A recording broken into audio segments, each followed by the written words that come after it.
Tập 10. Chính trị viên, em chỉ cần nhìn thấy đại đội trưởng Phó là tim em lại đập thình thịch rồi.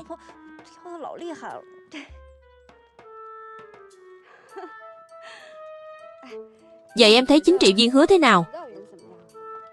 Chính trị viên Hứa, anh ấy là người tốt, chỉ là hơi cứng nhắc một chút. Nói vậy là em không thích chính trị viên Hứa rồi. Em đương nhiên là không thích chính trị viên Hứa rồi. Em chỉ thích đại đội trưởng Phó thôi. Những người khác em chẳng coi ai ra gì cả. Được, chị hiểu rồi. Nếu hai đứa thật sự có tình có ý với nhau, chuyện này cứ để chị lo. Chính trị viên, chị định giúp em nói với đại đội trưởng Phó sao? Sao thế? Em còn ngại ngùng à? Em thì không ngại ngùng. Em chỉ cảm thấy sợ là đại đội trưởng Phó đã biết rồi. Chính trị viên, chị nói xem có phải anh ấy không thích em không? Sao em lại nghĩ vậy? Em thông minh lanh lợi như vậy, ai mà không thích chứ? Vậy chị xem em đối xử tốt với anh ấy như thế mà anh ấy chẳng có biểu hiện gì cả. Có lẽ bây giờ đại đội trưởng Phó vì sự nghiệp cách mạng nên chưa nghĩ đến chuyện tình cảm cá nhân thôi. Thật sao? Cho dù bây giờ đại đội trưởng Phó không thích em cũng không sợ. Sớm muộn gì cũng có một ngày anh ấy sẽ thích em.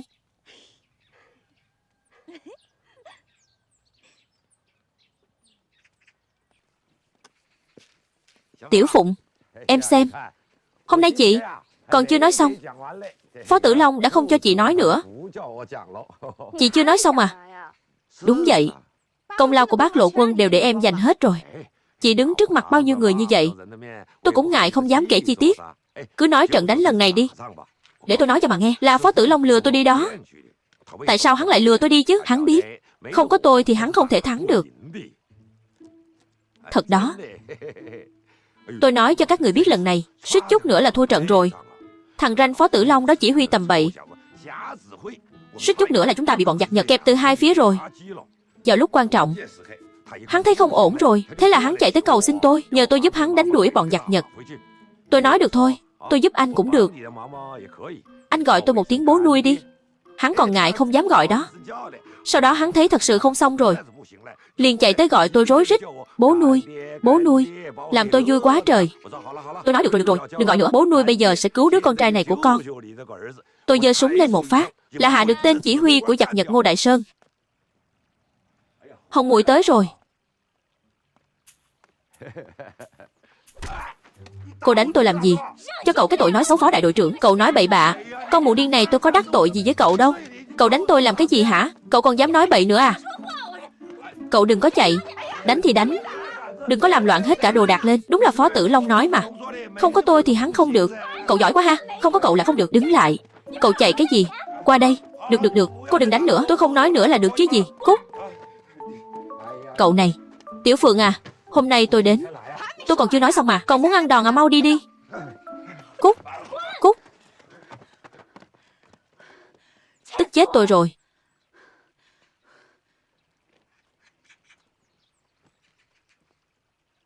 Tuyết Sơn, anh trai em tuy không còn nữa, nhưng chị vẫn là chị dâu của em đúng không? Dạ dĩ nhiên rồi ạ. Cả đời này em đều xem chị là chị dâu của em. Người ta thường nói chị dâu như mẹ. Hôm nay chị đến để nói chuyện riêng với em. Nếu em thấy chị nói có lý thì em cứ nghe. Còn nếu em thấy chị nói vô lý thì cứ coi như chị chưa nói gì. Chị dâu, rốt cuộc là có chuyện gì vậy ạ? Chị đã tìm hiểu rõ mọi chuyện rồi. Em làm như vậy là không đúng. Chị dâu, em đã làm sai điều gì ạ? Người xưa có câu, dưa hái xanh thì không ngọt. Em can thiệp vào chuyện yêu đương tự do của đại đội trưởng Phó, như vậy là rất vô lý đó. Em đâu có can thiệp vào chuyện của anh ấy. Hai người đánh nhau đến sưng cả mặt rồi, còn nói là không can thiệp sao? Em còn muốn can thiệp đến mức nào nữa? Em thấy anh ta không nên có ý đồ xấu. Sao lại gọi là có ý đồ xấu chứ? Chuyện của đại đội trưởng Phó là đôi bên tình nguyện. Chàng có tình thiếp có ý, là một cặp trời sinh đất tạo. Đây là chuyện đường đường chính quang minh chính đại mà. Chàng có tình thiếp có ý. Tuyết Sơn, tâm trạng của em chỉ có thể hiểu, Nhưng chuyện tình cảm thật sự không thể miễn cưỡng được đâu. Người ta không thích mình thì chính là không thích. Em nên đặt tâm trí vào chuyện của đại đội thì hơn. Đợi một thời gian nữa, chị đảm bảo sẽ cưới cho em một cô. Vợ hiền dâu Thảo dự ý em. Chị dâu em không sao đâu. Chị biết, nhất thời em chưa nghĩ thông suốt được. Em cứ suy nghĩ cho kỹ đi. Đợi khi nào nghĩ thông rồi thì sẽ không sao nữa. Em đừng có hờn dỗi với đại đội trưởng Phó nữa. Hai đứa đều là chỉ huy trong quân đội, làm ầm lên sẽ không hay còn ảnh hưởng đến đoàn kết. Chị dâu rốt cuộc Phó Tử Long có điểm nào tốt chứ? Trong mắt chị đại đội trưởng Phó cái gì cũng tốt. Anh ấy vừa biết đánh trận, vừa đẹp trai, lại còn biết chọc cho chúng tôi cười nữa. Bình thường chúng tôi hễ nói chuyện với anh ấy là đều cảm thấy vô cùng khâm phục. Đại đội trưởng Phó đâu đâu cũng tốt.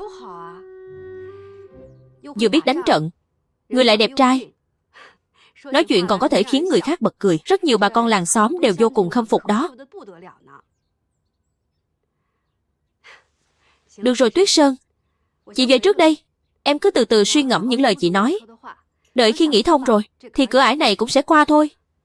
Chị dâu, cái con cóc ghẻ này, lẽ nào chị dâu mình thật sự coi trọng hắn ta rồi? Mình nhất định phải phá hỏng chuyện này của hắn mới được.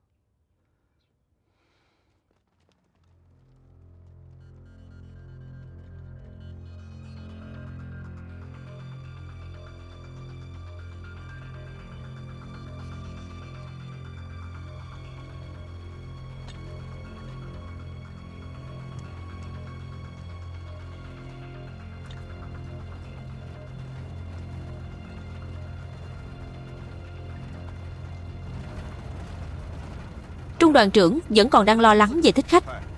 Lần trước nếu không phải nhờ cậu Lanh Trí thì tôi đã toi mạng rồi.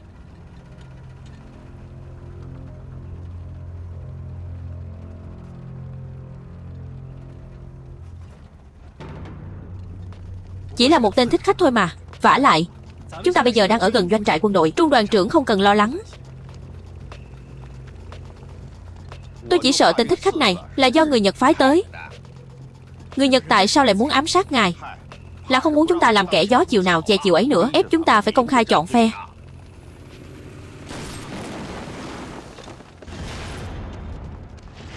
Có mai phục. Nhanh lên, bảo vệ đoàn trưởng. Nhanh bảo vệ đoàn trưởng.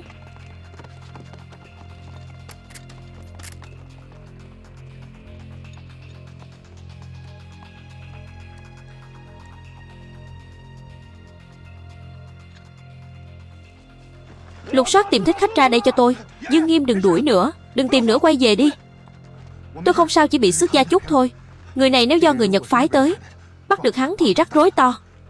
Lập tức liên lạc với ngài Cato cho tôi. Nói với ông ta chúng tôi lập tức đầu hàng. Lập tức đầu hàng, đúng vậy.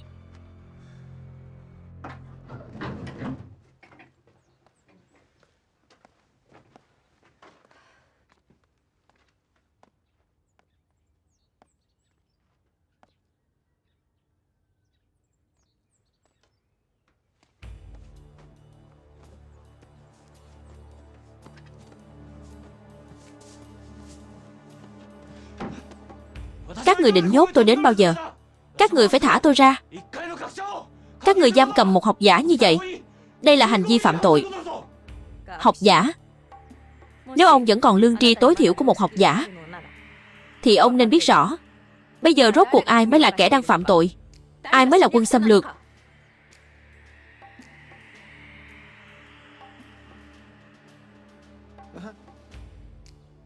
Chính ủy đúng là miệng vàng lời ngọc.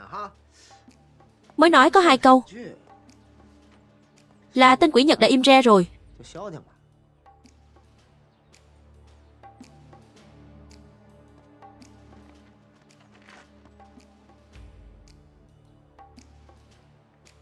Đi tránh ra.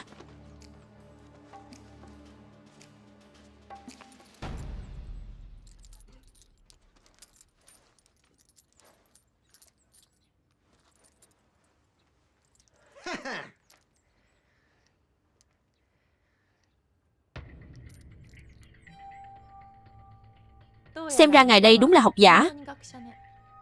Nếu như tôi không đoán lầm, thì ngài còn là một nhà hóa học. Tên quỷ Nhật, cậu nghĩ cậu lanh lợi lắm phải không? Để tôi nói cho cậu biết, quả bom lép này là tôi cố tình đặt nó ở bãi tập, chính là để chờ cậu đến nhặt đó. Ý gì đây? Cậu muốn tháo nó ra, dùng thuốc súng bên trong, cho tôi một vụ nổ lớn hả? Mơ đi, cậu đã rơi vào bẫy của Bắc Lộ quân chúng tôi rồi. Dùng câu nói của người Trung Quốc chúng tôi phải nói thế nào nhỉ? Gọi là bắt ba ba trong trọ.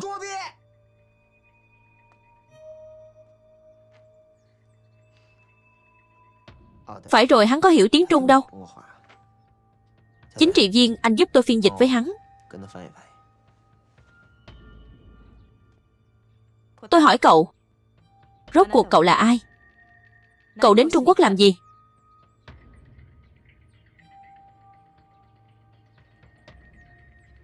Tôi nói nhiều câu như thế, sao anh dịch cho tôi có một câu là xong vậy? Tôi hỏi lại cậu một lần nữa, rốt cuộc cậu là ai? Cậu đến Trung Quốc làm gì? Đang nói chuyện với cậu đấy. Cơ mà. Cậu là đồ giặc lùn. Được lắm. Tôi thấy cậu là chưa thấy quan tài chưa đổ lệ mà.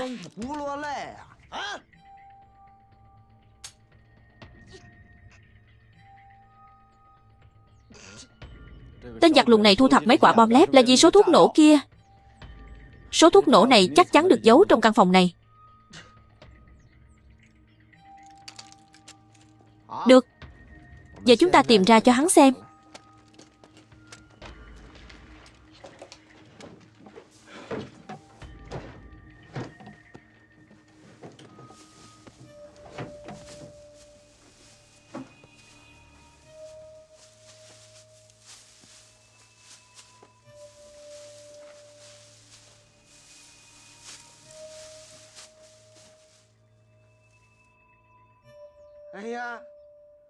Xem ra vị này cũng là một kẻ tham ăn không biết chùi mép.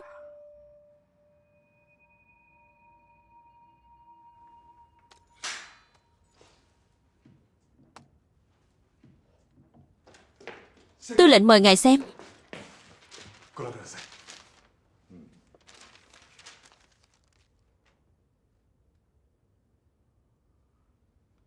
Cái gì, tìm thấy Yamada rồi sao? Hiện tại vẫn chưa thể xác nhận. Trung đội 574 ở trấn Cốc Dương đã tìm thấy một người Nhật bị hôn mê, rất giống với giáo sư Yamada trong mô tả. Tốt quá rồi. Tốt quá rồi.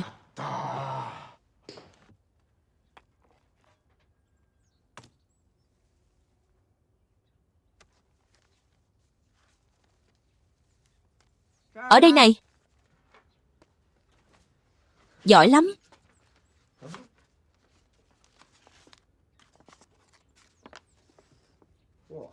Thuốc nổ. Hắn định cho nổ tường để tẩu thoát. Đúng là ngu ngốc mà.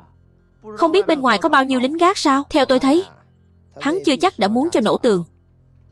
Thằng nhãi này là muốn chế kiếp nổ tự sát thì phải.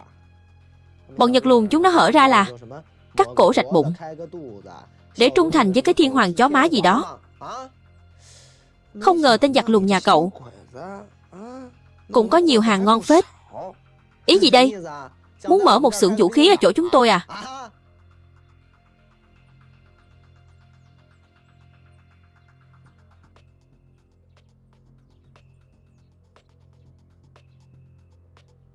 Xem ra ông không nói dối. Quả nhiên ông không phải quân nhân. Tôi đoán ở Nhật Bản ông hẳn là một giáo sư đại học, hoặc là một chuyên gia nào đó. Ông nên biết, cuộc chiến tranh xâm lược Trung Quốc của Nhật Bản sẽ không kéo dài lâu đâu. Chẳng bao lâu nữa, chúng tôi sẽ đuổi hết các người về lại Nhật Bản. Ông muốn sau chiến tranh tiếp tục làm giáo sư đại học của mình, hay là dứt khoát bỏ mạng lại ở Trung Quốc?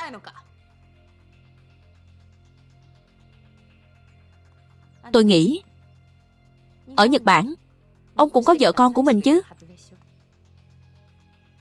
Ông cũng nên biết quân lính Nhật của các người đã tàn sát dã man dân thường Trung Quốc chúng tôi như thế nào. Nhưng Bắc Lộ quân Trung Quốc chúng tôi thì không. Bởi vì chúng tôi biết người có tội không phải là dân thường, mà là chính phủ và quân đội của các người. Nếu thân phận của ông thật sự chỉ là một chuyên gia và giáo sư, tôi có thể đảm bảo an toàn tính mạng cho ông. Còn nếu thân phận của ông không rõ ràng,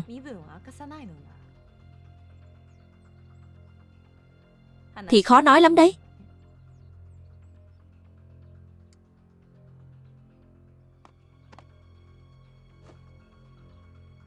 Vết bỏng hóa chất trên tay ông, cả sự am hiểu của ông về thuốc nổ nữa, chứng tỏ ông là một nhà hóa học. Hơn nữa còn chuyên chế tạo thuốc nổ, có đúng không?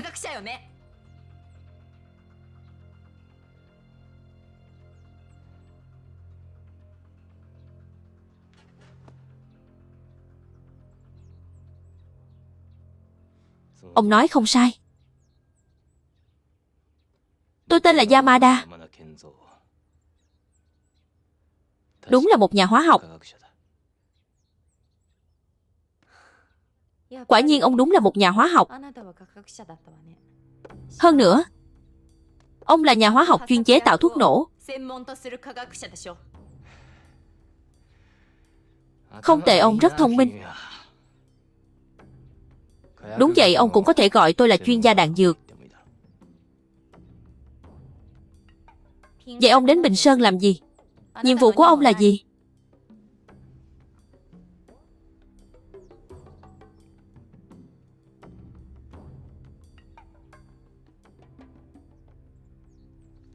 Lần này đã tìm lại được giáo sư Yamada an toàn. Đối với chúng ta đây thật là một may mắn lớn.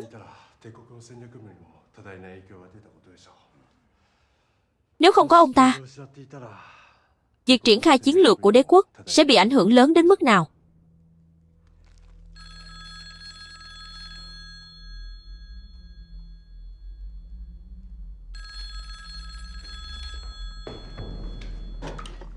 Bộ chỉ huy Kato đã biết rồi.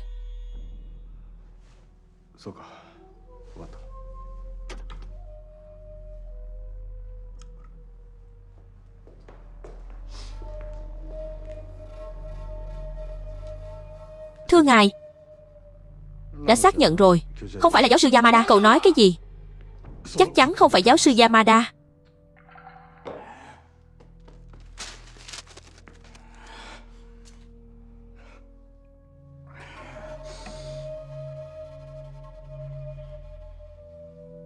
Đoàn trưởng, ngài Kato hoan nghênh chúng ta đầu hàng. Ngài ấy nói sẽ bổ nhiệm ngài làm đại đội trưởng quân Hoàng Hiệp ở huyện. Làm đại đội trưởng hay không không quan trọng. Quan trọng là người Nhật tin vào thành ý của chúng ta, không còn muốn lấy mạng chúng ta nữa. Đoàn trưởng, anh mà làm đại đội trưởng thì thuộc hạ cũng kiếm được chức trung đội trưởng gì đó để làm. Đó là trong thành phố đấy, hơn khối lần ở cái nơi khỉ ho cò gáy này. Đó là đương nhiên. Tôi lại không ham mê cờ bạc như các anh. Cả ngày nhìn các anh đánh bạc, tôi buồn chết đi được. Trong thành có nhà thổ, đến lúc đó anh có thể đến đấy tìm thú vui. Hai người các anh có chút tiền đồ được không hả? Bây giờ chúng ta phải bàn bạc cho kỹ, làm sao để đưa quân của mình qua đó. Như vậy mới được ngài Kato trọng dụng. Chỉ có mấy người chúng ta qua đó thì chẳng được cái tích sự gì đâu. Nhưng mà đoàn trưởng, nếu như vậy thì chúng ta thật sự trở thành Hán Giang rồi.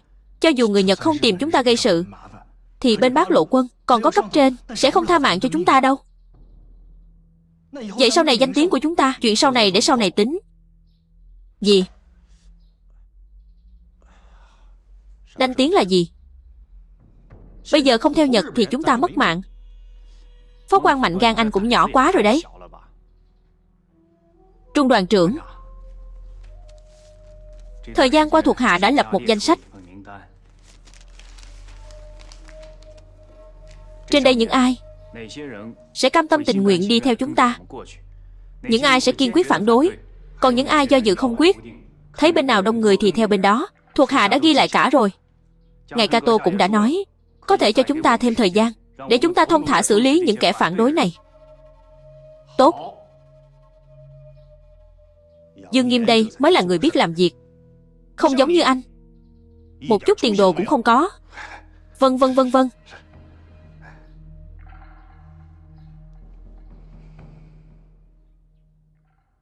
Ông không chịu nói phải không?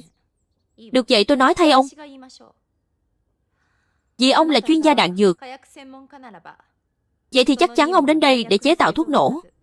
Nhưng tại sao ông không chế tạo trong phòng thí nghiệm có điều kiện vượt trội của mình, mà cứ phải chạy ra tiền tuyến? Ông định làm thí nghiệm trên quân đội của chúng tôi à? Hay là muốn nghiên cứu tại chỗ, sản xuất tại chỗ, rồi sử dụng tại chỗ? Giáo sư Yamada, tôi đề nghị ông hãy suy nghĩ cho kỹ. Hồi đó, mục đích ban đầu khi ông làm thí nghiệm khoa học là gì? Ông đã học hành chăm chỉ. Mục tiêu mà ông phấn đấu là gì? Là vì sự tiến bộ của nhân loại, sự huy hoàng của khoa học, hay là để chế tạo ra vũ khí giết người?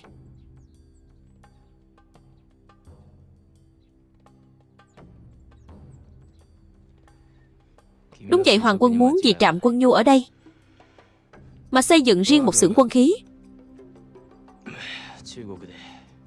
Tôi đã đến đây phụ trách hỗ trợ kỹ thuật.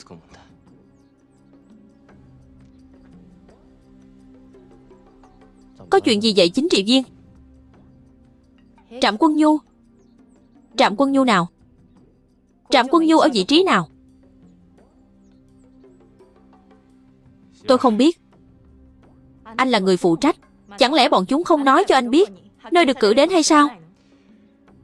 Tôi đến từ Nhật Bản. Sao có thể biết được những địa danh này của các người? Hành khách tôn quý không cần biết điểm đến. Tự nhiên sẽ có người đưa hắn ta đến. Tiếc là những binh lính biết điểm đến đều đã bị các người giết chết rồi. Hắn nói hắn tên là Yamada, là một chuyên gia đạn dược. Đến đây là để phụ trách xây dựng một xưởng quân giới trong Trạm Quân Nhu. Lại còn xưởng quân giới.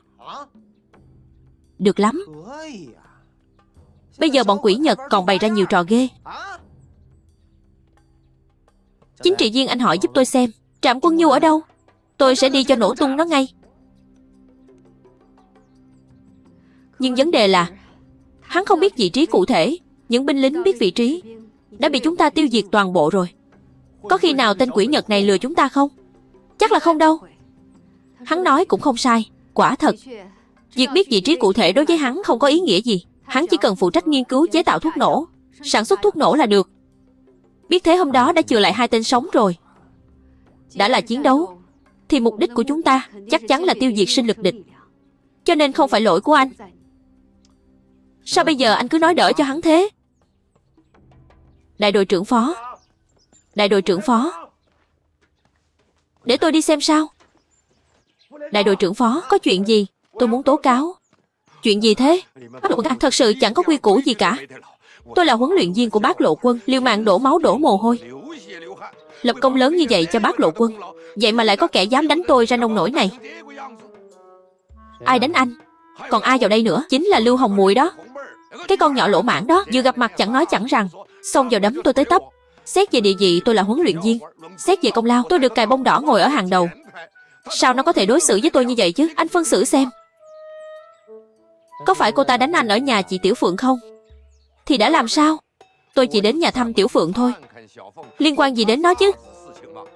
Tôi nói này Bác Lộ Quân, các anh đánh cả huấn luyện viên, lẽ nào không bị xử bắn sao? Tôi thấy nó chỉ là một con nhóc. Tôi không thèm chấp nó. Nhưng mà đại đội trưởng Phó, ít nhất anh cũng phải nhốt nó vào phòng biệt giam vài ngày chứ. Sao người ta có thể vô duyên vô cớ đánh anh được? Có phải anh đã nói gì đó không nên nói, nên người ta mới ra tay? Tôi thật sự chẳng nói gì cả. Theo đuổi Tiểu Phượng, chuyện này đã được nữ chỉ huy phê chuẩn rồi. Chuyện này mà đặt ở thời xưa thì gọi là phụng chỉ hành sự, đúng không? Vậy thì liên quan gì tới nó? Nó xông vào là đánh tôi.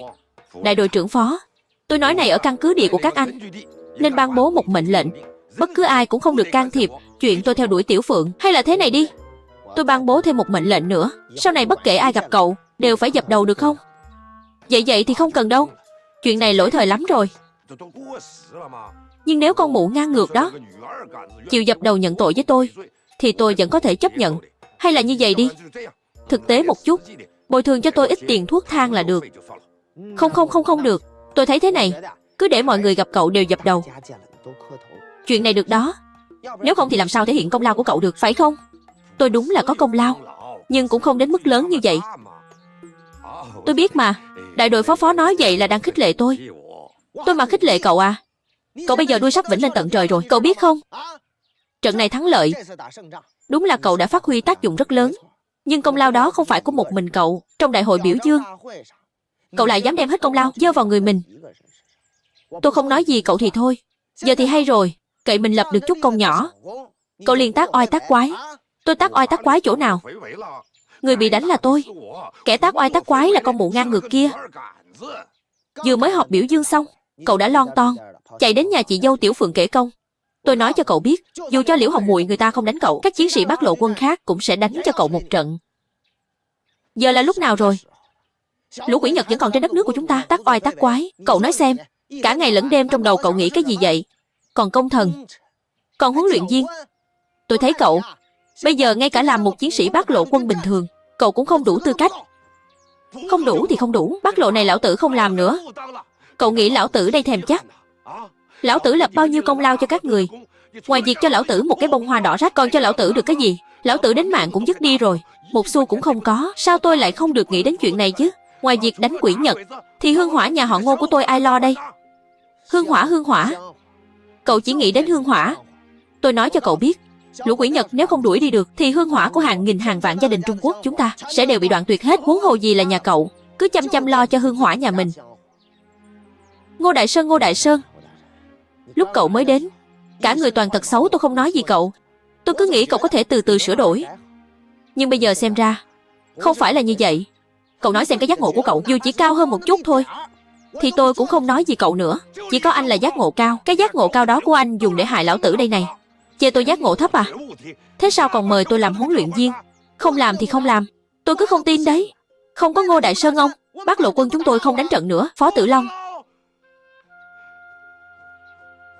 lão tử đây huấn luyện binh lính cho cậu xong rồi, cậu định qua cầu rút ván à?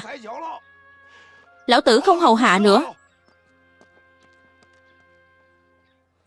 Bùn nhão không trát được tường.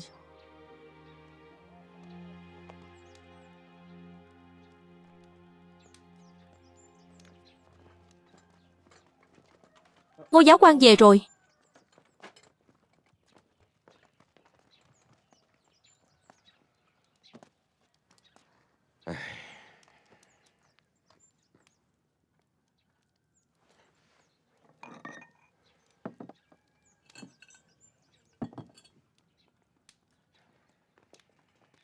Chú Ngô, chú về rồi à?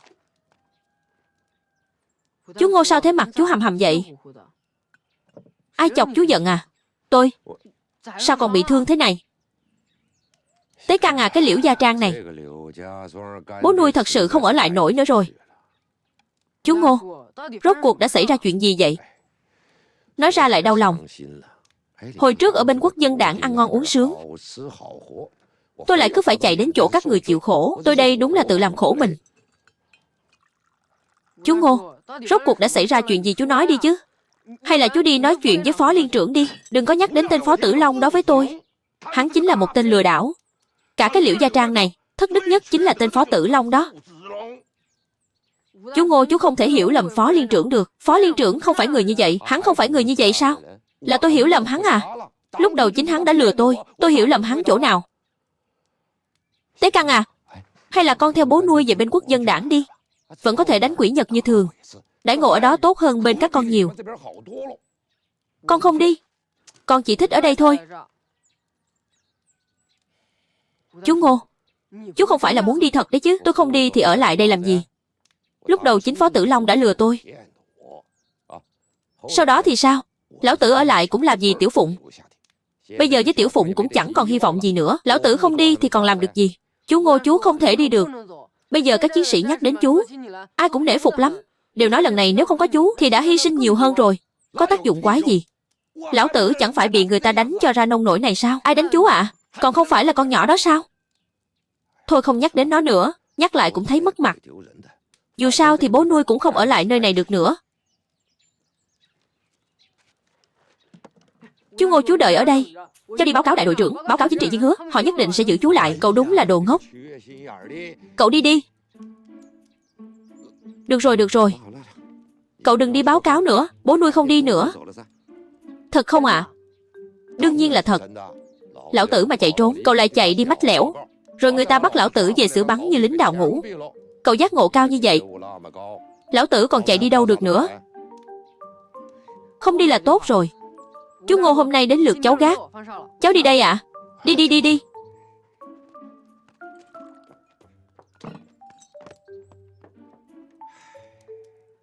Cái thằng nhóc ngốc nghếch này. Xem ra lão tử chỉ có thể trốn một mình thôi. Nhưng mà trốn đi đâu được đây? Trốn về chỗ của Trần Khả Lập ư? Cái tên ham tiền như mạng ấy biết lão tử trộm tiền của hắn, chẳng phải sẽ lột da lão tử ra sao? Không được. Không thể quay về đó được. Lão tử không có tiền đúng là một bước cũng khó đi. Tên Phó Tử Long này cũng quá độc ác rồi. Tịch thu hết tiền của lão tử rồi. Không có tiền, lão tử đi đâu cũng không sống yên ổn được.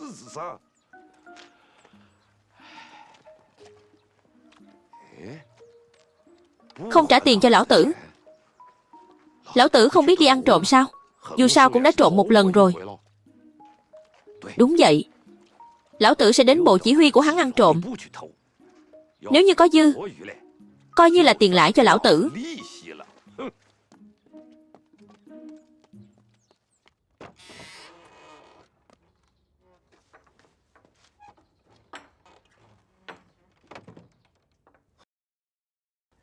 Từ xưa đến nay lính quèn thì nghèo mà sĩ quan thì giàu.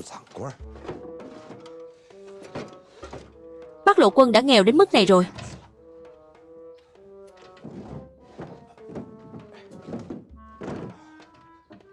Phó Tử Long không biết đã tham ô bao nhiêu quân lương rồi nữa.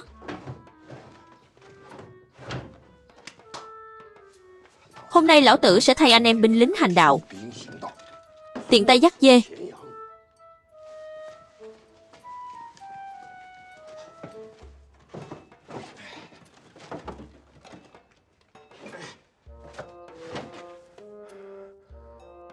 Trong phòng của Phó Tử Long còn sạch hơn cả túi của lão tử. Chẳng lẽ hắn mang hết tiền trên người rồi sao?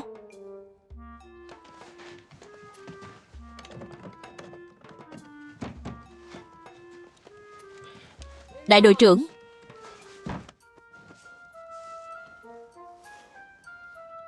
Đại đội trưởng. Tế Căn. Hắn đến đây làm gì? Đại đội trưởng.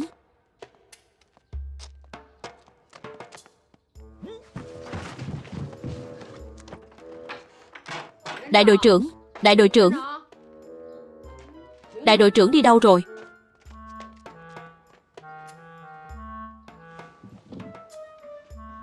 Chẳng lẽ hắn biết lão tử sắp đi, báo tin cho Phó Tử Long sao?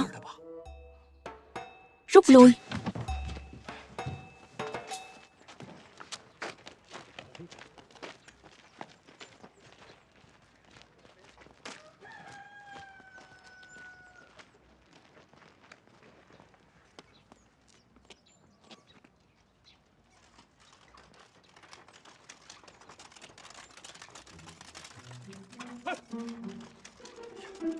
Đại Long, cậu làm gì vậy? Cậu làm gì đó? Làm tôi hết hồn. Cậu lén lén lút lút ở đây làm gì? Tôi từ trong nhà đi ra.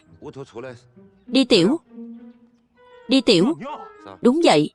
Chỗ nào mà không đi tiểu được? Cậu chạy xa như vậy đến đây làm gì? Lão tử thích vừa đi vừa tiểu. Cậu quản được chắc. Cậu là chó à? Vừa đi vừa tiểu. Long Mập, cậu chửi ai đấy?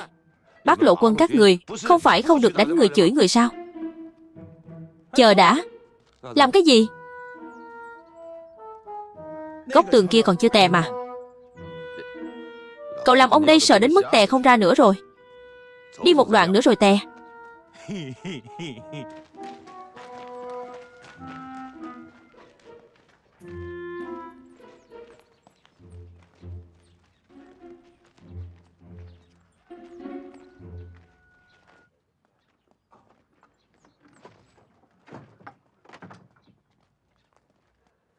Người Nhật đã đặc biệt từ Tokyo mời chuyên gia thuốc nổ đến để xây dựng xưởng quân giới này. Xem ra đây không phải là một công trình nhỏ. Hèn gì Kato cứ án binh bất động, chắc là hắn muốn bảo vệ xưởng quân giới này. Bây giờ ý đồ của Kato đã rất rõ ràng rồi. Nhưng mà vẫn còn nhiều vấn đề cần phải làm rõ. Ví dụ như vị trí cụ thể của xưởng quân giới này ở đâu, được xây dựng từ khi nào, xây dựng nó nhằm mục đích gì. Bọn chúng đặc biệt mời chuyên gia dược phẩm tới để nghiên cứu và pha chế thuốc nổ, là muốn đạt được mục đích chiến lược như thế nào. Đây đều là những vấn đề chúng ta cần phải làm rõ. Chính ủy, tôi thấy không cần phức tạp như vậy đâu. Mặc kệ hắn có mục đích gì, cứ cho nổ tung nó là được. Thế thì không được. Không làm rõ tình hình mà đã vội vàng hành động như vậy, rất dễ rơi vào bẫy của kẻ địch. Lỡ như, tôi nói chỉ là lỡ như thôi nhé. Tên Yamada này cùng với xưởng quân giới và trạm quân nhu, bản thân nó chính là một cái mồi nhử thì sao? Nhưng dùng nửa tiểu đội và một chuyên gia hóa học để làm mồi nhử, Kato cũng hào phóng quá rồi đấy nhỉ. Để câu con cá lớn là cậu, Phó Tử Long, hắn không tiếc vốn liếng đâu. Lỡ như những gì Yamada nói đều là thật thì sao? Chúng ta không thể trơ mắt nhìn bọn quỷ Nhật xây dựng kho đạn này mà không làm gì sao? Đương nhiên là không được. Vì vậy tôi quyết định báo cáo cấp trên, yêu cầu cấp trên giúp đỡ điều tra. Nhưng chúng ta phải chú ý động tĩnh quân sự của quân Nhật. Nếu tên Yamada này thật sự là người phụ trách xưởng quân giới, bây giờ rơi vào tay chúng ta, các nhất định sẽ không để yên đâu. Chính trị viên, anh có biết anh có một bản lĩnh không? Vì vậy, chính là bất kể lời nói gì, giết người phóng hỏa cũng được, hay là đánh bọn quỷ Nhật cũng thế. Chỉ cần từ miệng anh nói ra là đặc biệt dịu dàng. Cậu đang trêu tôi đấy à? Đâu có, em nói thật lòng mà. Thôi đi thôi.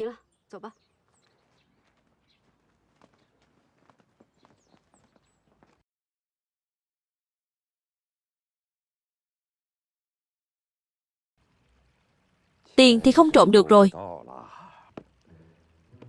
Thằng nhóc Phó Tử Long này phòng thủ rất nghiêm ngặt. Xem ra chỉ có thể quay về chỗ của Trần Khả Lập. Nhưng mà quay về rồi, Trần Khả Lập có ra tay độc ác với mình không?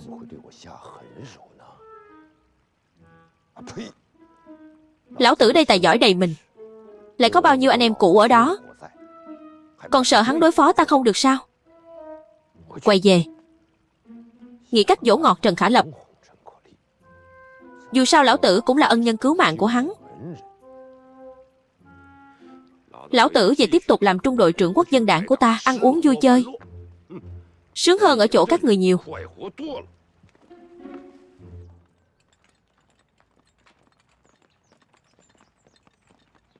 Tế Căn, có thấy đại đội trưởng Phó và chính trị viên không?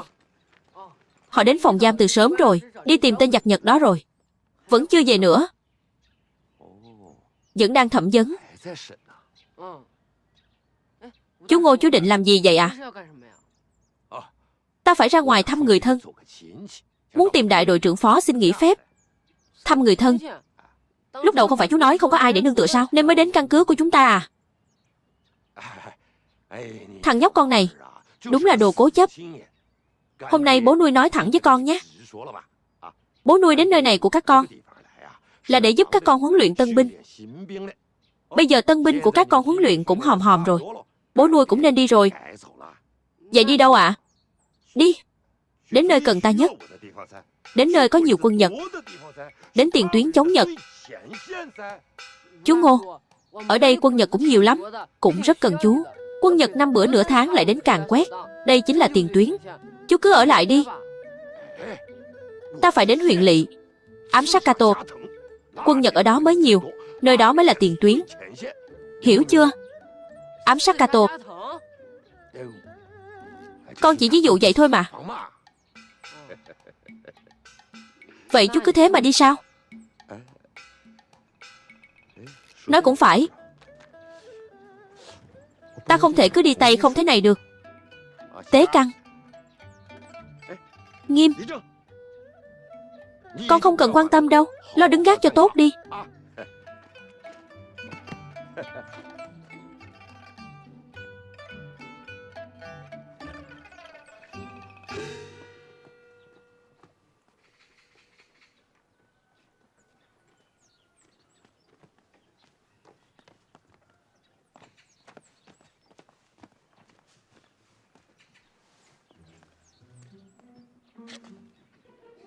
Phó Tử Long không có tiền, lẽ nào Hứa Tuyết Sơn cũng không có tiền? Đã đến rồi, không thể về tay không được.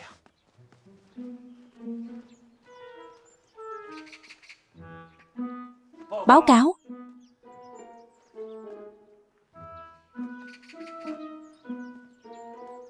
Chính trị viên Hứa. Chính trị viên Hứa.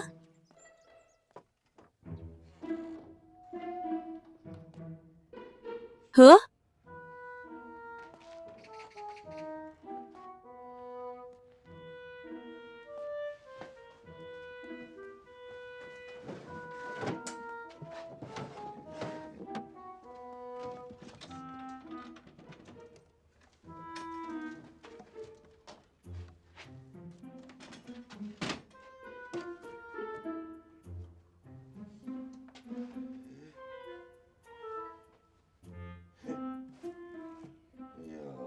Chính trị viên Hứa này cũng chăm đọc sách ghê.